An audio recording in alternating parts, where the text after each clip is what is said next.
Bonjour mesdames et messieurs et bienvenue à vous dans votre émission Été en famille, la version estivale de votre émission habituelle Ma famille, ma vie, que vous retrouvez pendant toute l'année. Et pendant l'été, c'est Été en famille. Alors aujourd'hui dans l'émission, nous allons parler du sommeil, bien dormir l'été, chose pas toujours évidente. Alors l'été est une période où nos habitudes de sommeil peuvent être perturbées par la chaleur, par les longues journées. C'est vrai que les journées sont beaucoup plus longues que les nuits, ou par les escapades en famille. Alors, comment mieux dormir pendant cette saison estivale?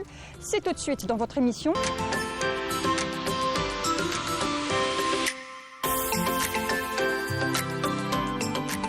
Et aujourd'hui dans l'émission Été en famille, on parle du sommeil avec notre spécialiste sur le plateau, Dr Nassima Algia Hadjaz. Bonjour, bienvenue à vous. Bonjour, je vous remercie pour l'invitation. Alors vous êtes médecin spécialiste en médecine interne. Oui. Et avec vous aujourd'hui on va parler du sommeil pendant l'été. Oui. Lourd dossier en tout cas. Et avec nous pour sa rubrique pêle-mêle, Emel Laribi, bonjour. Bonjour Mounia. Ça va? Ça va, merci. Alhamdoulilah. Alors dis-moi, le sommeil, toi, l'été, ça va? Ça va, moi j'ai aucun Tout au long de souci. l'année? Oui, ça va. Tu nous donneras l'astuce dans pêle-mêle tout à l'heure? Il n'y a pas de souci. Ça marche. Alors aujourd'hui, nous parlons du sommeil. Première question, docteur, dorme-t-on plus ou moins l'été? On a l'impression qu'on dort plus l'été, peut-être parce qu'on peut faire la grasse mat, on peut faire la sieste, c'est les vacances. Mais en réalité, est-ce qu'on dort plus l'été ou l'hiver?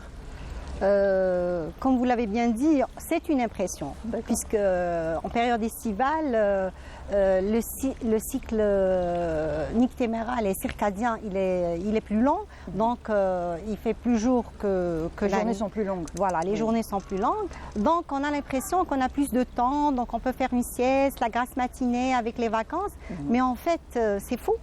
On dort moins l'été par rapport à l'hiver. Par rapport à Oui, l'hiver. on dort moins. En fait, on dort moins et on dort mal. Exactement, Voilà. avec la chaleur, avec pas mal de choses, c'est pas toujours La évident. chaleur et puis c'est pas le bon sommeil qui est préconisé. Et souvent, il y a les moustiques aussi qui dérangent, c'est pas toujours évident. Exact. Donc l'hiver, on dort plus et les nuits sont beaucoup plus longues. Et puis, je sais pas pour vous, mais pour moi, le fait de se retrouver sous une couette et savoir qu'il y a une tempête dehors, ça me donne vraiment envie de dormir et j'ai l'impression de dormir du sommeil du juste. En fait, pour dormir, il y a la fameuse hormone de l'endormissement. En fait, Oui. c'est pas l'hormone du sommeil, c'est l'hormone de l'endormissement, c'est la mélatonine. Mélatonine. Et cette fameuse mélatonine, elle est déclenchée déjà à l'exposition au soleil. Dès qu'on se lève le matin, on se met en face du soleil, on se charge de cette hormone. Notre anti-hypophyse, il y a une glande au niveau du cerveau, derrière le chiasma.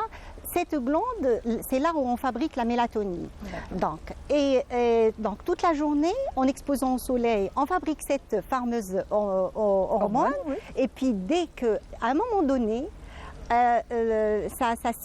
c'est-à-dire la stimulation pour la sécréter, elle va se déclencher exactement vers les coups de 22 heures. Les coups de 22 heures, il y a tous les facteurs favorisants de cette sécrétion d'hormones. Parmi ces facteurs favorisants, il y a une baisse de température. D'accord. Voilà. Donc, pour que la mélatonine sera sécrétée, il y a une étude faite en 2007 qui a prouvé que l'endormissement, c'est-à-dire la sécrétion de la mélatonine, elle est stimulée par une baisse de température. L'idéal, c'est 36 degrés. Donc, toute la journée, la température corporelle, oui. elle est à 37. À partir de 22h30, et ça, il y a toute une panoplie d'hormones et de métabolisme à l'échelle moléculaire qui D'accord. explique que cette baisse de température deviendra à 36 degrés. Et on a la fameuse hormone mélatonine qui est sécrétée. Hop, on commence à sentir le sommeil ça, et c'est c'est vrai. l'endormissement. Voilà. C'est mon cas.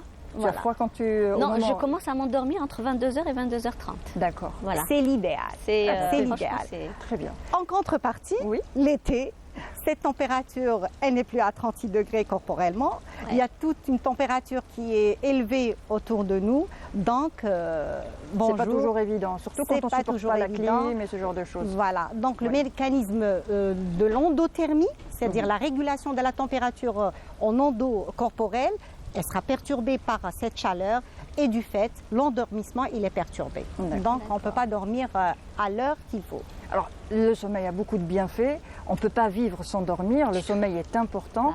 Bah Vous pouvez nous citer quelques bienfaits du sommeil?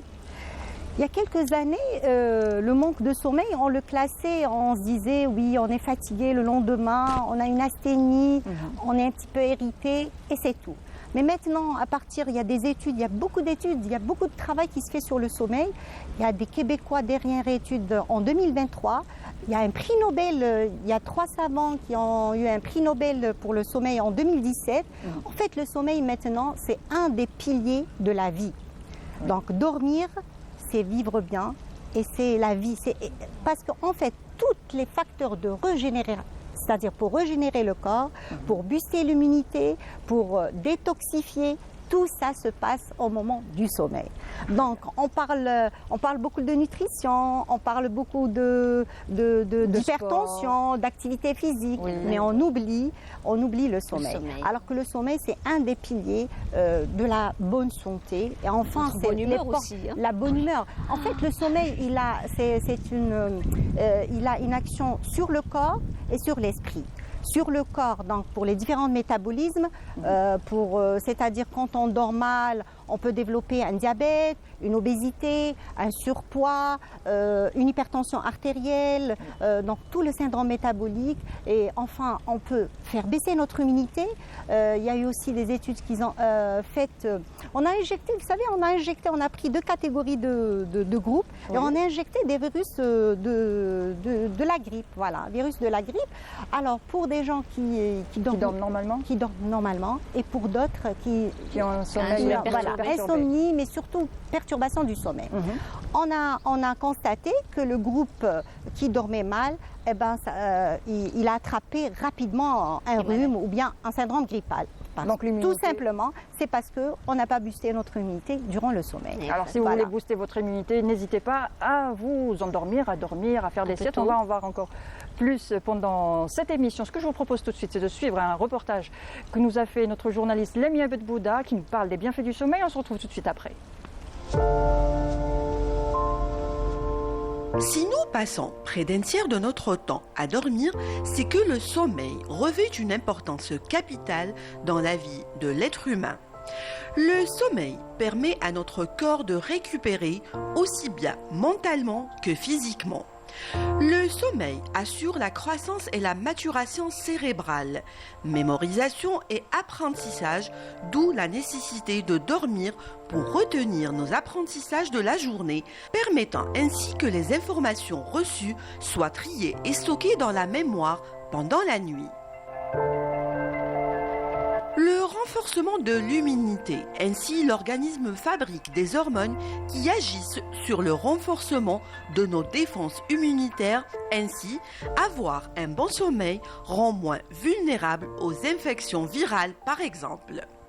La production des hormones de croissance chez le bébé et durant l'enfance est nettement favorisée par le sommeil.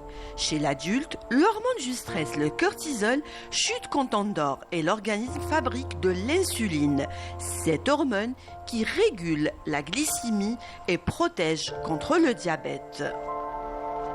La régulation de l'appétit se fait également la nuit.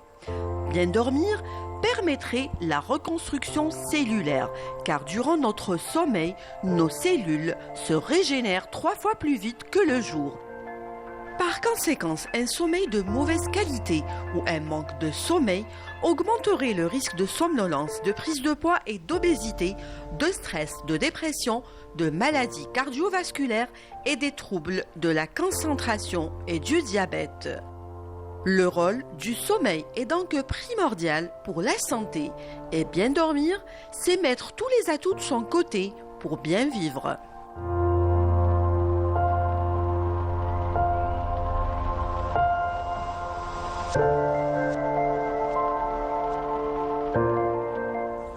Alors l'été, c'est pas toujours évident. Dormir, c'est clair, surtout avec la chaleur. Il y a des épisodes de canicule. On l'a bien vécu aussi l'année dernière avec des épisodes de canicule. Il y a des personnes qui ne supportent pas la climatisation et je pense que le ventilateur n'est pas meilleur aussi pour dormir le soir.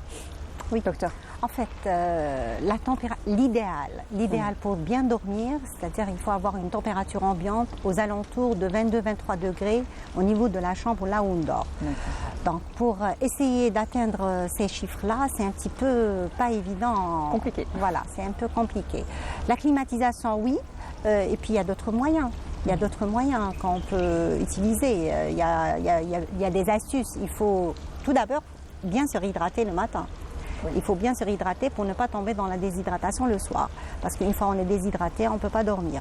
D'accord. Et ça d'une part. D'autre part aussi, Se réhydrater avec de l'eau. de l'eau, bien sûr, pas du jus.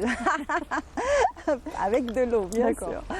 Voilà. Donc il faut bien se réhydrater le matin, il ne faut pas oublier, voilà, pour garder une bonne hydratation corporelle le soir et pour pouvoir dormir. Donc essayez d'obtenir cette température ambiante de notre chambre entre 22 et 23. Donc la climatisation, oui, la climatisation, prendre une douche tiède, pas froide, parce que quand on prend une douche froide ou bien Encore plus chaud. quand on prend une douche froide, en fait, on va déclencher un système sympathique au niveau corporel, on aura une tachycardie et dès qu'on aura une tachycardie, ça va augmenter la température corporelle. Et on transpire, Donc, je pense, non? Pardon? On commence à transpirer, non?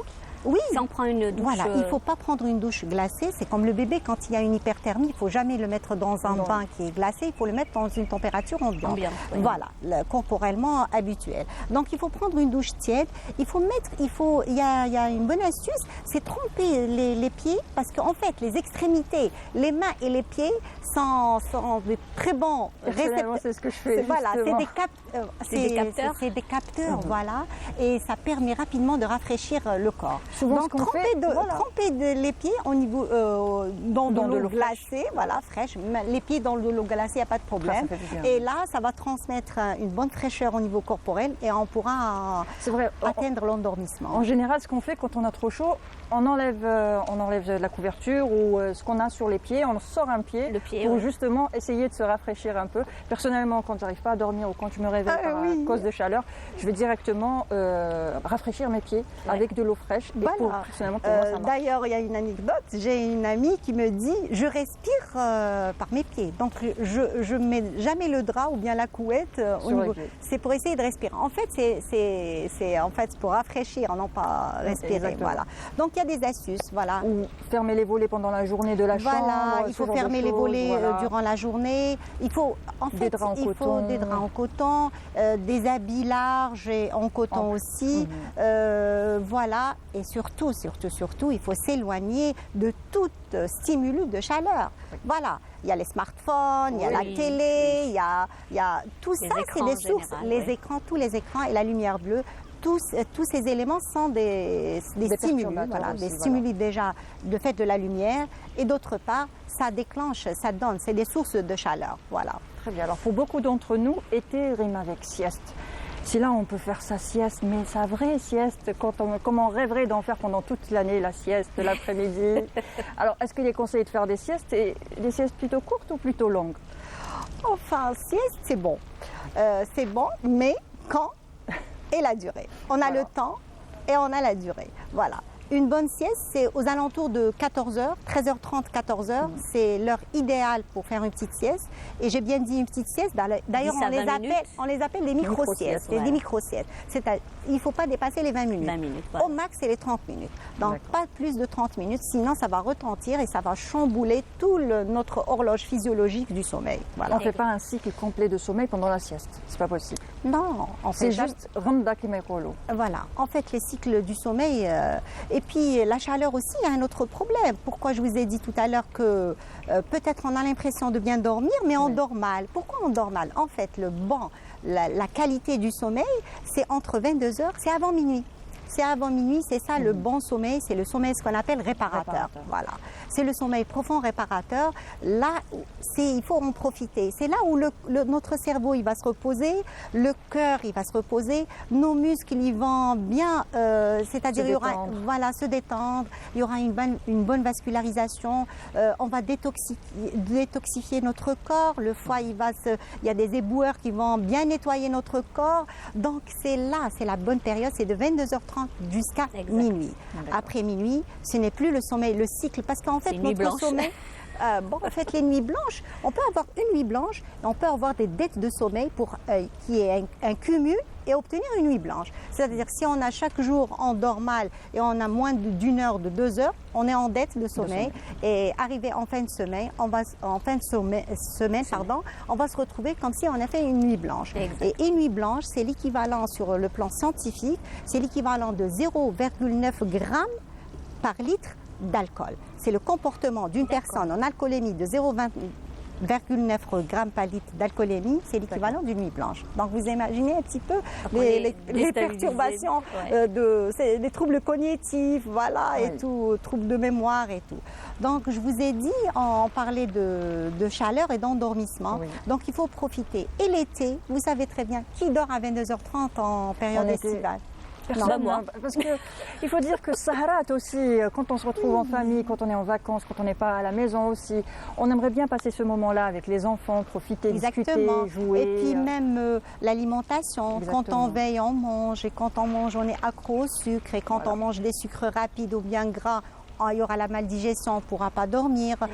Donc il y a toute une atmosphère estivale qui va empêcher de profiter de cette sommeil qui est vraiment réparateur, qui est précieux. Donc on dort 1 heure, 2 heures du matin. On tombe sur quoi? Sur le sommeil paradoxal. Normalement, ce sommeil qui est superficiel, là on voit les globes oculaires papillonnent, voilà, c'est le sommeil des rêves. Et ce sommeil paradoxal, plus on avance dans la nuit, on a plus de sommeil paradoxal et moins de sommeil réparateur. Parce qu'en fait, c'est des cycles. Et chaque cycle, c'est comme des wagons.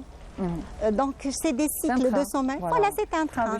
Voilà, c'est un train de sommeil. C'est des wagons et c'est des cycles. Chaque cycle, donc au début à 22h30, à partir de 22h30, on a plus de cycles qui sont où la partie du sommeil lent, elle est présente et le paradoxal, il est vraiment tout court. Et plus on avance c'est-à-dire au cours de la nuit, plus on retarde l'heure de l'endormissement et plus on rate les wagons du sommeil réparateur long et on n'a que du sommeil paradoxal. D'ailleurs, on se rappelle de nos rêves. Et ça, c'est pas normal. On se rappelle de nos rêves. C'est en fait parce que le sommeil paradoxal, c'est le sommeil léger, c'est le sommeil des rêves. Et là, dès qu'on se réveille le matin, on dort tard, on est plus dans le sommeil paradoxal, on vit avec nos rêves et on se réveille, on se rappelle de tous nos rêves. Voilà. Alors qu'il n'est pas bon de se rappeler de ses rêves. Logiquement, on ne devrait pas se rappeler de nos rêves si on fait une bonne nuit de sommeil. Voilà, si on dort bien, une bonne qualité de sommeil, on ne doit pas se rappeler de nos rêves. Voilà. Moi, je me rappelle de tous mes rêves. donc, vous vivez dans le sommeil paradoxal. C'est vrai que je me couche assez tard. Alors, il y a des personnes qui partent en voyage, justement, pendant leurs congés, pendant leurs vacances, en été.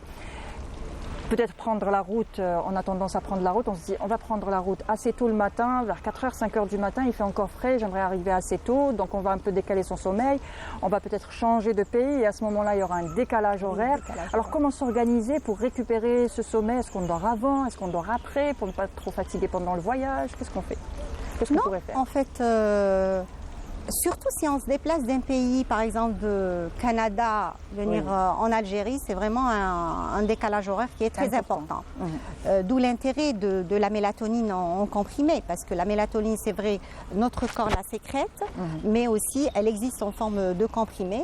Donc c'est vrai, on peut dormir bien les jours avant le voyage, mais on a dit on ne peut jamais récupérer en une nuit, mais on peut utiliser de la mélatonine, c'est-à-dire pour essayer de resynchroniser notre horloge physiologique. Parce que chacun de nous, une personne qui vit en Canada, c'est un décalage qui est très important. Son horloge physiologique, elle est bien codifiée au niveau de l'antéhypophyse, voilà. Et là, arrivé en Algérie par exemple, l'horloge elle est un petit peu perturbée. Les 3 premiers jours, on peut s'adapter avec une prise de mélatonine et voir resynchroniser et se réadapter à l'horaire. Et au moment du départ, refaire la même chose. Refaire la même chose, voilà. Au moment pas toujours évident. Voilà, c'est pas toujours évident. Alors, pour dormir, pour essayer de dormir, pour nous aider à dormir, il y a quelques astuces aussi. Il y a la lecture, par exemple. Et on va voir ça. On reviendra après pour d'autres astuces avec vous, docteur. Mais on va voir ça tout de suite avec toi dans la rubrique Pêle-mêle. Allons-y. D'accord? Alors, rubrique Pêle-mêle.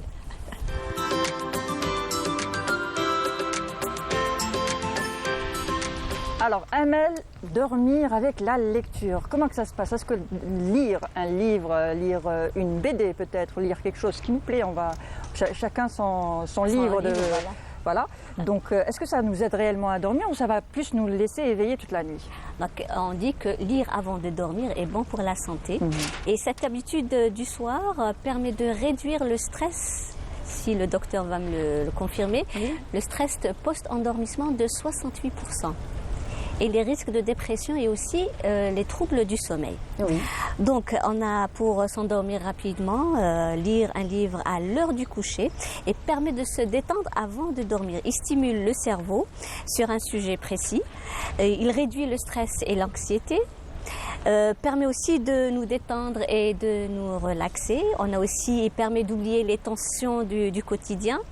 Il laisse le corps se mettre en état de repos sans être en contact avec les ordinateurs, tout ce qui est écran, bien sûr. Et on a 10 à 15 minutes de lecture suffisent à nous détendre avant de dormir. Donc, lisez un chapitre et puis éteignez la lumière. Comme ça va vous détendre aussi. Par contre, on a les lectures qui sont trop intellectuelles et même qui nous font cogiter le cerveau, ça il faut éviter. On a par exemple les livres de thrillers, les romans policiers par exemple. Enfin il y a d'autres livres, ceux-là il faut les éviter. Voilà. Donc on a envie de savoir la suite. Exactement. Donc ceux-là il faut les éviter. Donc en résumé, il faut privilégier les lectures qui nous apaisent.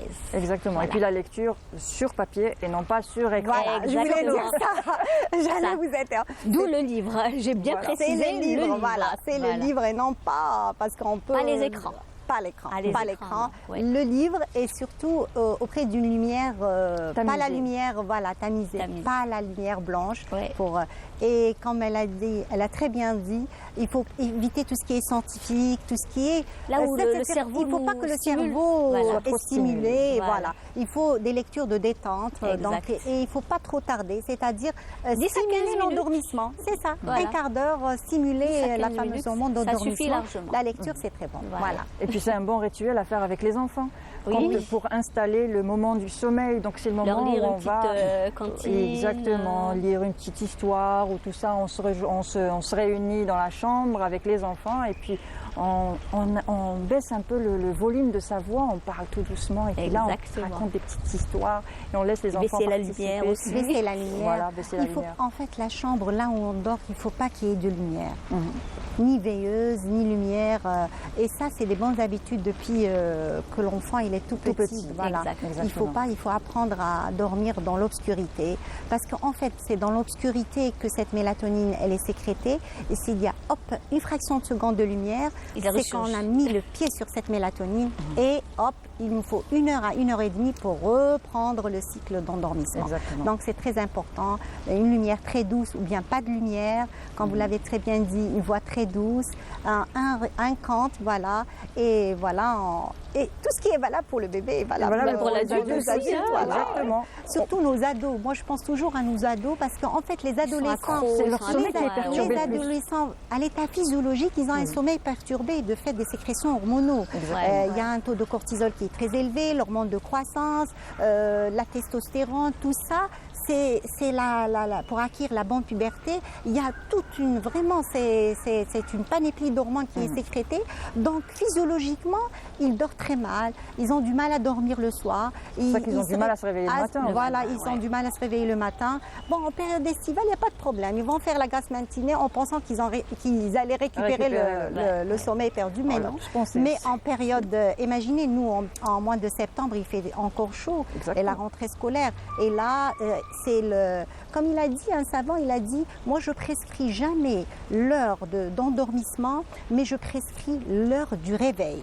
D'accord. Il faut prescrire l'heure du réveil et l'endormissement va découler de soi. Parce que d'habitude, on se dit, il faut que je dorme à 22h pour pouvoir me réveiller le matin. On ne pourra jamais fixer une horaire d'endormissement. C'est là où on va cogiter encore plus. 22h, je ne suis pas encore endormie. On a dit que chaque cellule a une horloge physiologique. Oui. Chaque cellule, même les cellules, même les bactéries, ils ont leur propre horloge physiologique. Donc, il faut fixer l'heure du réveil. Si je me réveille à 6 h du matin, automatiquement, tous les hormones, tout mon corps, il va se fatiguer et à 22h30, je vais être au lit. Si je me réveille à 10 h du matin, c'est à 2 h du matin que je vais dormir. Donc, il faut fixer l'heure du réveil et non pas l'heure de l'endormissement. Du coucher. Voilà, et du coucher. D'habitude, c'est une bonne information parce que d'habitude, on se dit, bon, les enfants, il faut qu'ils dorment à 7 h, 7h30, 8 h, bon, ça dépend. Et comme ça, ils pourront récupérer et pouvoir se réveiller tout le matin. Alors qu'on devrait plus fixer l'heure du réveil. À ce moment-là, on se réveille tous vers les coups de 7 h, comme ça on est sûr de dormir le soir. Exact. Voilà. Très bien. C'est ça l'astuce. Justement, à l'approche, on est encore en vacances, mais à l'approche de la rentrée, à ce moment-là, il faudra se réorganiser parce que pendant l'été, on a pris de mauvaises habitudes. Et pour les enfants, surtout, et les adolescents, pour les remettre un petit peu sur les rails, exactement. Voilà. Donc, comment on fait? On reprend ses habitudes de mi-août, mois d'août? La dernière quinzaine. Voilà. La dernière quinzaine. Voilà, pour resynchroniser cette horloge. On reprend Voilà. les habitudes habituelles comme pour l'année. On mange à Voilà, il heure faut les fixe. réveiller. Bon, pour les tout petits, on peut avoir... on a assez de pouvoir sur les Oui. tout petits, Oui, mais mais une fois ados, c'est un peu c'est pas difficile. toujours Voilà, évident. c'est pas toujours évident. Donc il faut les réveiller tôt le matin. Oui. C'est ça l'astuce. Il faut les réveiller tôt le matin et voilà, profiter du soleil, se charger de cette batterie de mélatonine, voilà. Et le cortisol, il est bien sécrété le matin, donc il sera très dynamique. Éviter il faut privilégier les activités Calme. physiques et puis même les jeux, pas les jeux électroniques et tout, jouer en plein air. Ça, c'est parce qu'on dit l'activité physique. Si on fait du sport, c'est bon de faire du sport pour bien dormir le soir. Oui. Mais il ne faut pas le faire tardivement. Oui. Donc il faut le faire soit le matin, soit l'après-midi. D'accord. Comme ça, parce que juste après une séance de sport, on se sent en forme, si vous avez Exactement. remarqué. Oui. On est vraiment en forme. Donc aller faire du sport le soir, c'est pas du tout bon pour dormir. D'accord. Donc il faut le faire le matin, c'est aussi bien que pour les enfants, que pour les adultes, que les ados. Donc le matin ou là l'après-midi, il faut faire une activité sportive ou bien des jeux manuels, du tennis, du sport, voilà. Éviter jouer tout en écran, plein, éviter voilà. tout écran, éviter la sédentarité. Comme ça, ils vont se fatiguer et le soir, ils vont dormir à l'heure qu'il faut. Une bonne hygiène de Voilà, vie, ouais. pour une bonne hygiène de vie. Un Voilà. dernier conseil pour nos téléspectateurs. Alors, le dernier conseil pour le téléspectateur et nos auditeurs, il faut savoir que le sommeil, c'est très important. C'est j'ai dit, c'est un des piliers de la bonne santé. Nutrition, ok.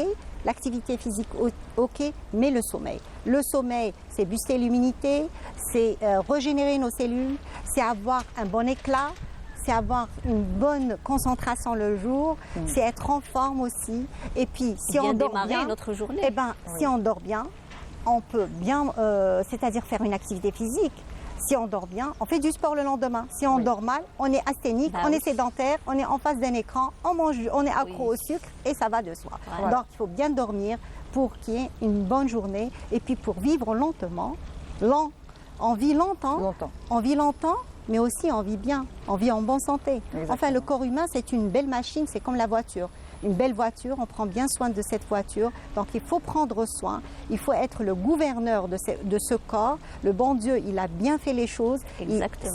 Tout est synchronisé à l'échelle moléculaire. Donc il ne faut pas dire je vais voir un médecin, je suis insomniaque, il va me donner un somnifère. Enfin, somnifère en latin, c'est de ne pas dormir. Oui. Somnifère, la définition de somnifère, c'est ne pas dormir.